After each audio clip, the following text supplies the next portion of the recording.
Hello ladies and gentlemen, and welcome back to my channel for another Hot Toys 1/6 scale Guardians of the Galaxy Volume 3 figure unboxing and review. Today, we're taking a look at Nebula. Now, I got mine at a discount from Pop Collectibles. As always, do your own research, make sure you're comfortable before buying. I've popped a link to their site in the description, along with the discount code Justin's Collection, for 5% off your order if you decide to buy from them. While you're down there, why not hit that subscribe, bell notification icon, and join button, so you're notified as soon as a brand new Guardians figure review goes live on the channel. If we actually get the rest of the team, that is. As for the box art, I like certain things about it. The glitchy effect for her name up top, how it reflects back different colours as light bounces off the surface, the matte textured finish for the bluish green background, and the read up which you can feel free to pause to read. However, it's not without its weirdness. Number one, the figure inside the box cannot achieve this pose, simply impossible due to the nature of the outfit. And number two, why is her head so stretched? Like they've grabbed it in Photoshop and they've stretched it, they've elongated it. It looks so bizarre. Why didn't they shrink this down a little to get the proportions to be more accurate? It might not be coming across on camera super well. You will see what I mean when you get yours in hand. On the side of the box, the bluish green, almost TV scanline effect background wraps around the edge from the front cover. We've got a loading bar as well as a smattering of audio levels. I think that's what they're supposed to be. Then around the back, her name, some more audio levels. Inside, this would be a screen for a media player, I reckon. Then the rest of it looks very aged and rusty. Below that, warnings and legal information, as well as their store locations.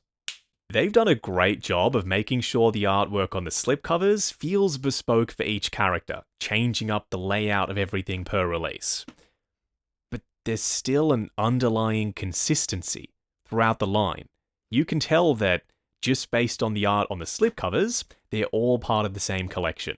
We've got this large format concept art style image off to one side, more concept art for this picture down below with this rainbow effect on it. But this one right here, that's actually Karen Gillan in costume as Nebula. Now that I'm seeing this, I kinda wish they'd given this outfit to us as a secondary outfit option. Then up top, Nebula and the same exact read-up that was printed on the outside of the box. Now, I actually need to apologize to y'all. In the Star-Lord review from Guardians 3, I said that he was the last figure in the line to be released. I completely forgot about Nebula. I don't know how I did that because I love Nebula, but I'm so sorry I made that mistake. She's in fact the last figure to be released from Guardians 3. Will we get the rest? I certainly hope so. What we're going to do now is get all of her accessories laid out in the light box and take a closer look at everything she comes with. Starting off with the display base first. In keeping with the rest of the line, it's a hexagonal base mold. There's the Ravager logo up top. This time the background of the image is blue to match Nebula. Guardians of the Galaxy Volume 3. Couple of lens flares. These detail bits are done in high gloss. So too is the logo. Then around the front, Nebula in a different font as compared to usual. And up top, an adjustable flight pole with a spring-loaded waist clamp. But no crotch grabber. Even though this base is crotch grabber compatible, they're still being stingy, they didn't give us one. She doesn't really come with a ton of stuff. We get the chest armor with the jetpack bits, we'll discuss this later. It's foam padded on the inside, so it should protect her outfit underneath it. We've got leather grain texture, including that panel right there with the stitching. I really like that. You don't have to go with the wings if you don't want. They've included these cap cover pieces, so when you take the wings off, you can install these instead. Looks like a bloody dead four-legged spider sitting there off to one side. We'll try out all three of these weapons, but right now, I do have a favourite. See if you can guess which one it is. Lastly, 4 hands. Not 4 additional hands, 4 hands in total. 2 closed fists, one side has a fingerless glove on, there's leather grain texture, it looks good, stitching and whatnot. Black paint for the fingernail, then the other is done in metallic silver with a black wash in the sculpt work. They were installed on the body right out of the box, so we only get one spare pair of hands and it's the closed fists. The reason why these are here is because I was trying to make this accessory display a little bit less sad looking. I love the way this is painted and the way it's been sculpted, but like I said, we just need more of them. What we're going to do now is get Nebula herself out here. Standing straight up and down in the light box, no crazy poses or accessories or anything like that. The one word I would use to describe this Nebula is solid. Not incredible, not mind-blowing, not amazing, but solid. Proportions, they look about right to me. The head sculpt from a distance looks like Nebula. Does it scream Karen Gillan? We'll discuss that in more detail off the turntable. And the outfit. It's accurate, it's dark navy blue, but I don't think it holds a candle to her original outfit. It sure as shit is going to be more durable, but looks-wise, is it as cool? Nah, not for me. Up close and personal, kicking things off with Nebula's head sculpt. It looks the same as the first one, at first glance. But the more you study the facial structure, and you notice the differences with the height of the cheeks and the pointiness of the chin, and the detail work on the side of the face being different, and the new one having more whites to her eyes, I don't think they're the same sculpt. Even the cheeks look more sunken in with the original. So I'm going to say that this is a brand new Nebula sculpt.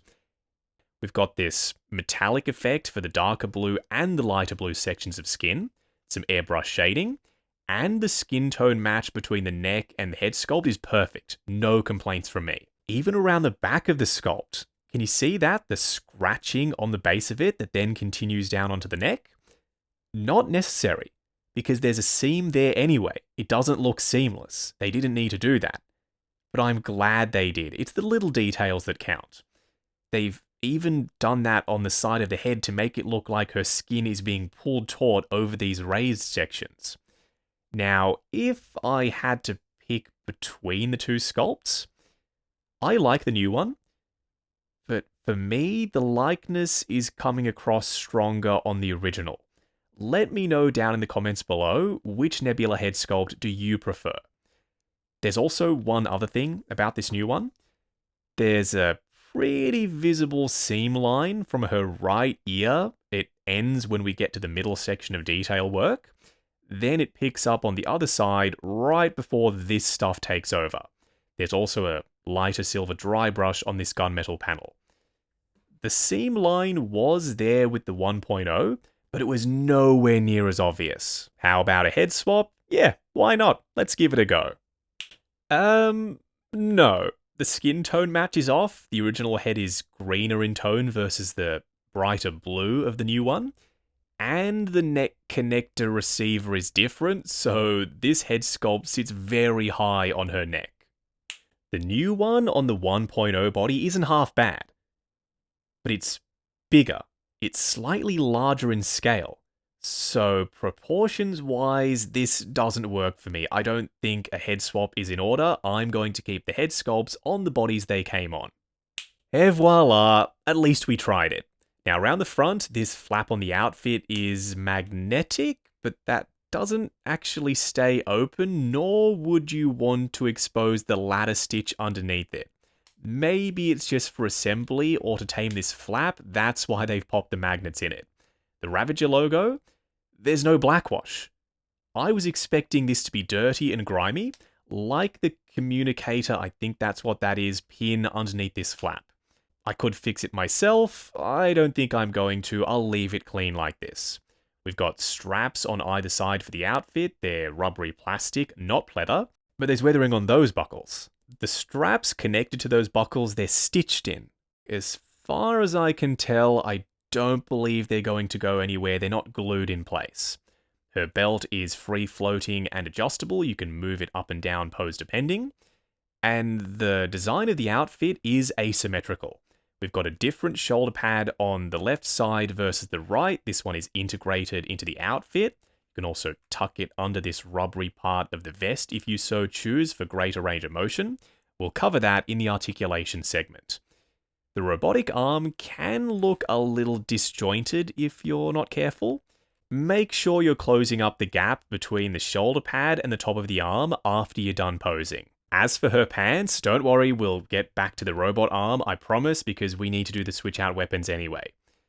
The red rubbery panels that look like they're seamless up to her shirt actually aren't.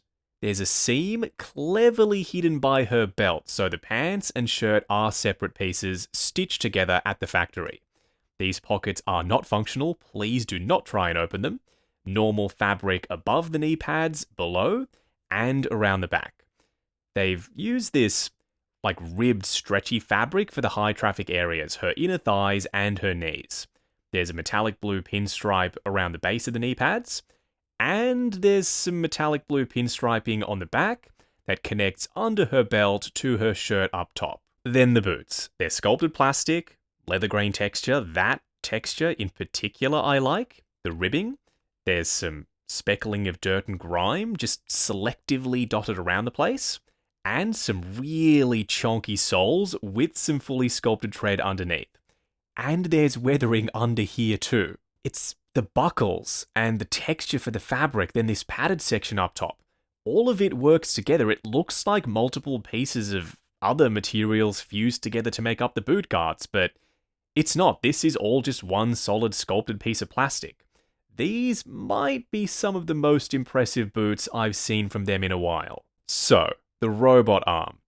This time it's less techy and more organic, if that makes sense. We've got the chevron pattern sculpted in. It mimics musculature. There's a defined shoulder, a bicep that bulges out, and you can see how it tapers down to the wrist for the forearm. They've tried to disguise the elbow joint as part of the sculpt work. From a distance, maybe they get away with it, but up close you can see as plain as day that is a single bend visible elbow joint. And the cut straight across for the swivel, they're not hiding that whatsoever. I think they could have integrated that joint a little bit better. How, I hear you ask? Well, instead of doing a straight cut across like this, why not use the jaggedness of the sculpt work to your advantage and make the seam also jagged? They did it a little, but not nearly enough in my opinion. Now, this is a blaster of sorts, if I'm remembering correctly. The end of it is translucent purple plastic with a metallic purple paint app over the top, and we've got some darker shading towards the tip. Oh, hell yes. Easily my favorite of the weapons. I am going to have her with this on all the time, no question. The end is translucent plastic, but instead of just hitting it with a metallic, there's some white airbrushing on the tip to make it look super heated. And when light passes through it, the effect is quite convincing. Now, if you're wondering if you get less range of motion with the weapons versus the normal forearm, absolutely not. It's the exact same style of joint, a visible single bend elbow. I think I remember her doing this in the movie. It's been a while, I've only seen it once, but it looks cool. There's some orange paint inside the barrel, if this is a cannon. There's more orange paint up top, and they've feathered it out as it meets the black wash to make it look like it's a natural glow. I much prefer the sword to this. I'm glad they included it, but sword all day long for me. If it had a light up effect, then maybe I'd rock her with this, because there's plenty of room inside this thing. It's quite large, actually.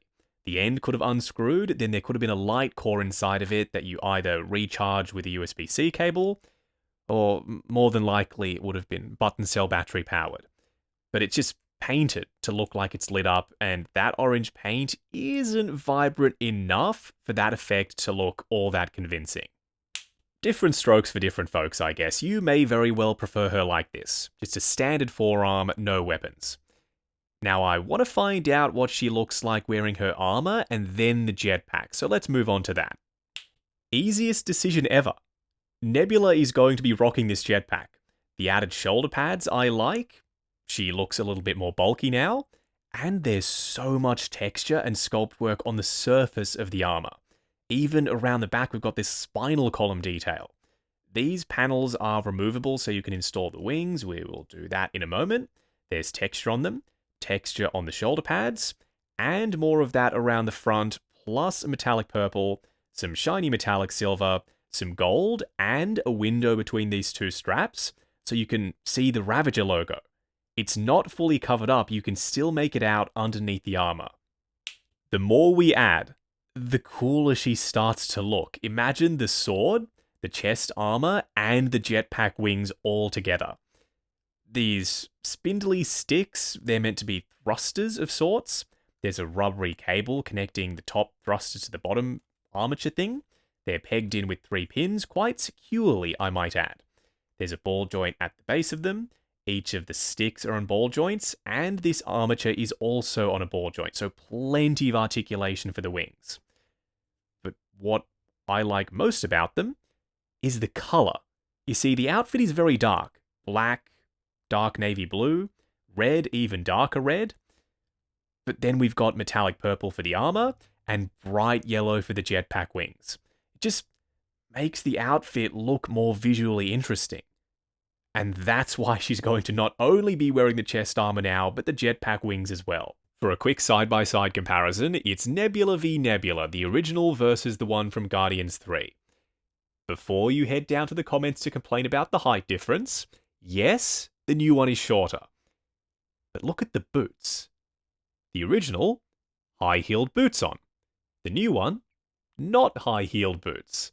So the height difference, I think they get away with it. Would I have preferred the new Nebula to be the same height as the original? Yeah, I think that would have been how I would have done it, because Karen Gillan in real life is 5'11". She is darn near 6 foot tall. She is a very tall individual. Shrinking her down a bit, and then being able to explain it away with the boots, I can get around that, but if it doesn't work for you, I totally understand. The entire Guardians 3 line, for now at least. Why do they keep doing this to us? How do we let them get away with this? Incomplete teams. It's the bane of my existence. We need Drax, and we need Mantis. A new Gamora would also be nice. Star-Lord was a 10 out of 10. I like Groot, but he's not perfect. Rocket's head sculpt, still not sure about it. Cosmo is a glorified accessory. Nebula, she's better than I expected, but not quite as good as Star-Lord. Overall, this has been a solid line. But we need the rest. So Hot Toys, please. You've come this far. Just 2 more. And then you'll be done. Going over articulation, starting off with her head sculpt. It's on a hinge and swivel, not a double ball peg. Why did they do this? It's such a bizarre choice. It's either set up forward and back, or side to side. You need to rotate the joint around to maximize range of motion. Looking forward to there, looking up to there, swivel. But if you want tilt, you're going to need to rotate the joint like I said. Now it'll go left and right, and you can get the full range out of it. Now her arms work differently, single bend elbow on this side versus a double over here.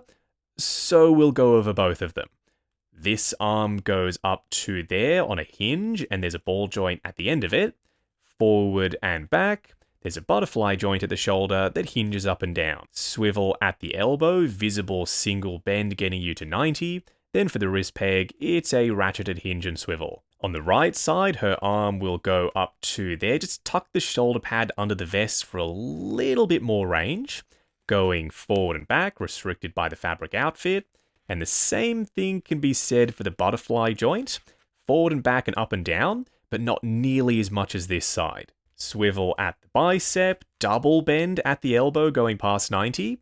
Then for the wrist peg, it's a ratcheted hinge and swivel. Her torso crunches forward to there as the front flap of the outfit is buckling, going back to there, swivel and pivot side to side, but only a little. Her pants are very tight. Her legs will go forward to there, and trust me, I am really fighting the outfit.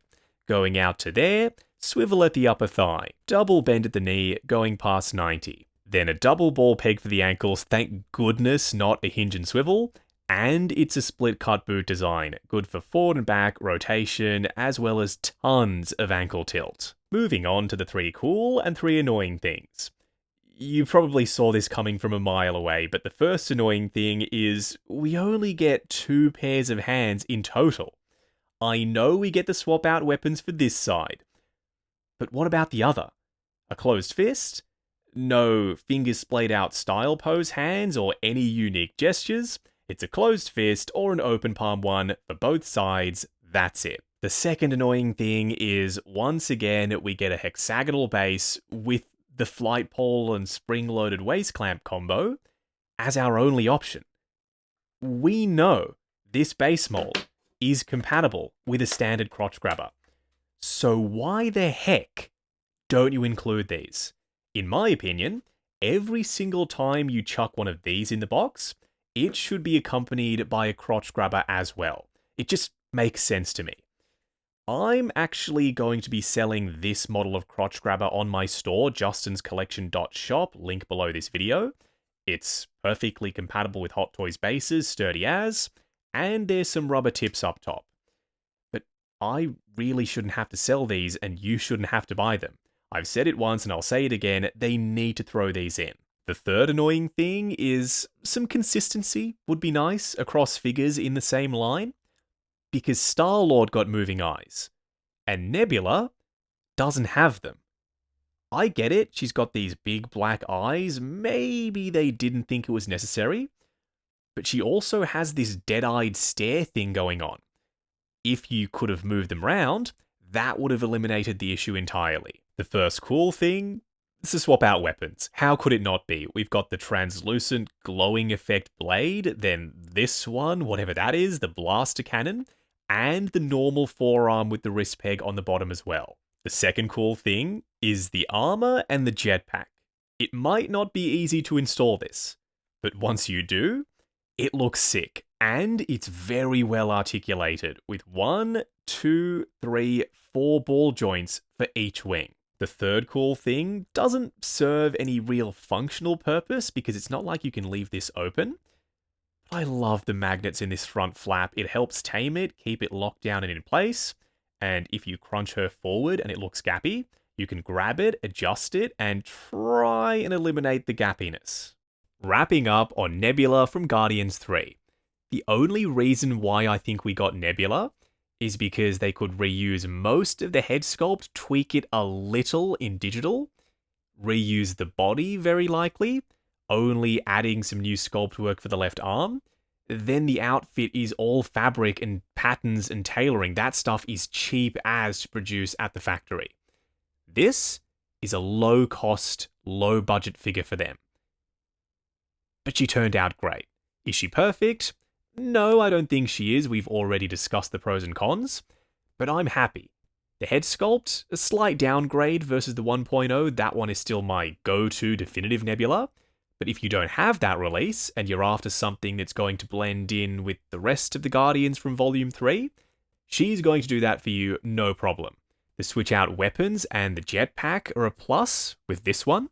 Oh, and her outfit is more durable this time, mostly made from regular fabric, not the pleather that we had with the 1.0. But if you don't care about those things, and you just want the best looking Nebula, the one that's going to stand out the most in your collection, it might not be this one, but depending on what else you have in the display, it very well may be. So at the end of this, yes, I like this, yes, I prefer the original, but in her own right, she's still a very solid release. Now, I got mine at a discount from Pop Collectibles. As always, do your own research, make sure you're comfortable before buying. I've popped a link to their site in the description, along with a discount code, Justin's Collection. for 5% off your order if you decide to buy from them. While you're down there, why not hit that subscribe, bell notification icon, and join button if you like the sound of seeing your name in the end credits of my reviews. Like, comment, and subscribe. We'll catch you in the next video.